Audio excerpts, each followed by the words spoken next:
Assalomu alaykum aziz do'stlar. Bugungi darsimizda yo'nalish tanlash formulasi haqida gaplashamiz. Ya'ni har bitta YouTube'ga kirmoqchi bo'lgan odam mana shunaqa formuladan foydalanib o'ziga bitta yaxshi yo'nalish topib olish kerak. Birinchi o'rinda o'sha tanlagan yo'nalishimizda raqobat bo'lishi kerak. Yo'nalishni qayerdan topaman deganlar uchun YouTube'ga kirasiz, oddiy mana shunaqa videolarni ko'rib o'tirasiz. Prosmotrlarga qarab, obunachilarga qarab, hozir ketma-ketlikda tushuntiraman, pul ishlayaptimi yo yo'qmi, mana shu narsalarni ko'rib siz ham o'zingizga mos yo'nalish tanlaysiz. Birinchi o'rinda raqobat bo'lish kerak deganim, mana shunaqa, misol uchun hayvonlar animatsiyasi, bu yo'nalishda qidiradigan bo'lsangiz, raqobat bor, prosmotr ham bor. Ikkinchi, bu prosmotr deganimizda do'stlar, yangi ochilgan kanal, misol uchun deylik 5000 ta obunachisi bor kanal topasiz, yo undan 10 tagacha bo'lgan misol kanal topasiz. Obunachisi 5000, 10 talik kanalda prosmotrlari bitta videosi kamida shu obunachisidan ko'p bo'lish kerak. Mana shu 5000 talik kanaldagi deylik 50 ta prosmotr olgan bo'lish kerak. Videosi ichida bironta videosi yoki ko'p videolari 50 dan oshiq 100 ming, 200 ming prosmotr olgan bo'lsa, demak bu yo'nalish yaxshi. Bunga kirsiz bo'ladi. Bitta kanalni ko'rib analiz qilmaysiz, ko'p kanallarni ko'rib analiz qilasiz. Misol uchun 5000 ta obunachisi bor kanalda ichidagi videolarning prosmotri 50 mingdan oshiq, 50 mingdan 20-30 ming bo'lib turgan bo'lsa, bu yaxshi ko'rsatkich hisoblanadi. Agar buni teskarisi bo'ladigan bo'lsa, misol 50 ming ta obunachisi bor kanalda 5000 ta prosmotr olib turgan bo'lsa, bu juda ham kam hisoblanadi do'stlar. Bunaqa nishalarga kirmay qo'yaverasizlar. Oldin analiz qilasizlar, yangi kanallar topib, 1000 ta, 2000 ta, 10 mingtagacha bo'lgan kanallar topib, prosmotrlarni ko'rasizlar. Agar obunachisidan prosmotri ko'p bo'ladigan bo'lsa, sizlar bemalol shu yo'nalishni tanlab yurgizsalar ham bo'ladi.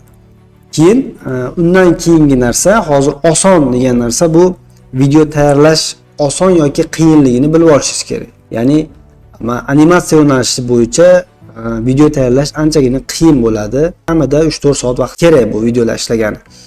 Mana bu videoni ishlagani bo'lsa, hech qancha vaqt ketmaydi. Mana shu 6 minutli videoga nari borsa 10 minut, 15 minut vaqt ketadi. Balki boshida sal yarim soat 40 minut vaqt ketishi mumkin. Keyinchalik bu narsani yo'liga tushib olganingizdan keyin 15-20 minutda ham bemalol bitta video tayyorlab qo'yishingiz mumkin. Lekin animatsiya yo'nalishida 15-20 minutda video tayyorlash juda ham qiyin hisoblanadi. Shu tayyorlanish oson yoki qiyinligini shundan bilib olsangiz bo'ladi. Keyingi qadamda siz pul ishlaydimi yo yo'qmi buni bilib olishingiz kerak. Misol uchun keling ko'ramiz bitta kanalda, mana shu kanalni tekshirib ko'ramiz, pul ishlayaptimi yoki yo'qmi. Reselga qilamiz. Mana kanalda monetizatsiyani tekshiramiz, monetizat bo'lib turibdi. Demak, bu kanal pul ishlayapti. Hozir taxmin daromadini bu videoga yaxshi ko'rsatmayapti. Lekin bu kanal hozir monetizatsiya yoniq, pul ishlab turibdi. Eng ko'p ko'rilgan videosi 19 million va yangi videosi 1100 ta olyapti hozir. Endi animatsiya yo'nalishiga kirib ko'ramiz. Mana bu kanalni ko'rib turibsizlar. 3600 ta obunachisi bor ekan. Pul ishlab turibdi bu kanal. Lekin buni videosini qilish ozgina vaqt talab qiladi. Mana shunaqa qilib tekshirib chiqasizlar. Pul ishlayaptimi? Demak, pul ishlayapti. Misol uchun mana bu yo'nalishni tanlaydigan bo'lsangiz, hozir shu aytgan mana shu etaplarga solib chiqasiz har bittasi. Raqobat bormi? Raqobat bor. Yana boshqa kanallar qidirib ko'rasiz. Ozgina obunachisi bor kanallar qanaqa yuryapti? Shu obunachisidan prosmotr ko'pmi uni tekshirasiz. Qilish oson yoki qiyinligini tekshirasiz va pul ishlayaptimi yo'qmi buni tekshirasiz.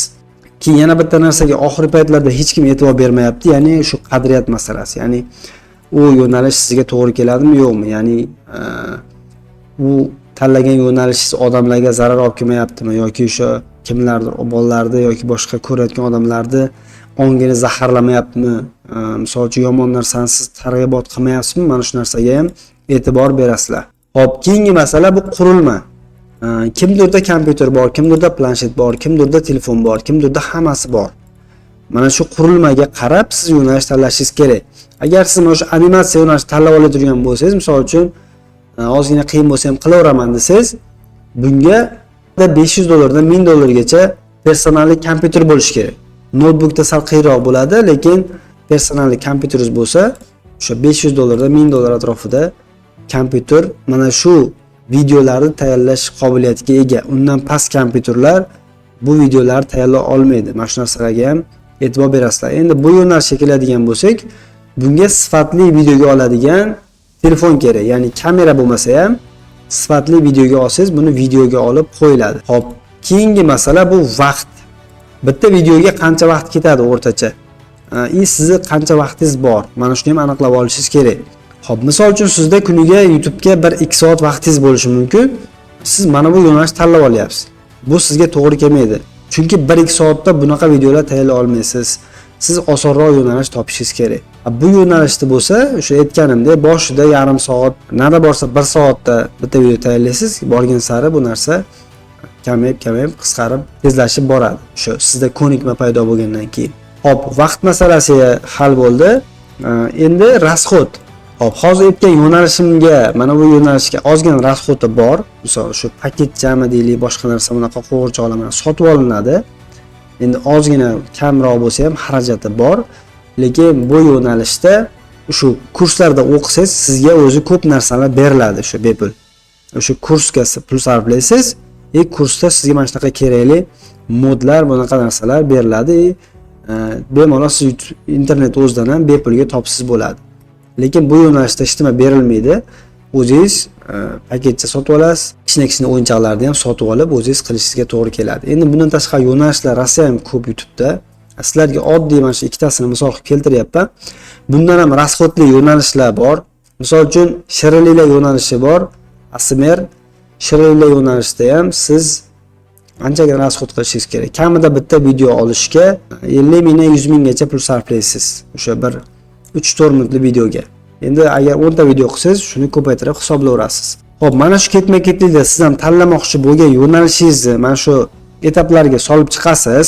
Raqobatchilarda borligini bilib, obunachisidan ko'p prosmotr yig'ib turgan kanallar borligini topasiz. Video tayyorlash osonmi yoki qiyinligini aniqlaysiz. Pul ishlayaptimi yo'qmi uni обязательно tekshirasiz. Bu narsa juda ham muhim. Kamlik qadriyatlaringizga mos kelish kerak. Keyin qurilmangiz shunga yarasha bo'lish kerak. Keyin YouTube'ga ajratadigan vaqtingizda o'sha videolar tayyorlashga uspet qilishingiz kerak. Misol uchun 2 kunda 3 kunda bitta video tayyorlashsiz bo'lmaydi u sizga. Siz kuniga bitta 2 ta video kamida qila olishingiz kerak shu tanlagan yo'nalishingizda. Hop, oxiriga keladigan bo'lsak, bu rasxod. Ya'ni o'sha yo'nalishingiz rasxodlimi yo bez rasxodmi? Agar rasxodli bo'lsa, siz agar 100 ta video qila olasizmi? Misol uchun 50 ming so'mdan pul sarflaydigan bo'lsangiz, 100 ta video uchun misol uchun 5 million pul ketsa, siz o'shani sarflay olasizmi yoki yo'qmi? YouTube'da hech qayerda yozib qo'ymagan. Misol uchun 100 ta video qilsang, aniq 100% mana shuncha pul ishlaysan degan narsa yo'q. Shuning uchun sizlarga maslahat beraman. Boshida umuman pul sarflamaydigan yo'nalishlardan pul ishlashinglarni maslahat beraman. Bugungi videomiz shundan iborat edi. Ushbu video bo'yicha kimda qanaqadir savol va takliflar bo'lsa, bemalol kommentariyada yozib qo'ysangiz bo'ladi. E'tiborlaringiz uchun rahmat.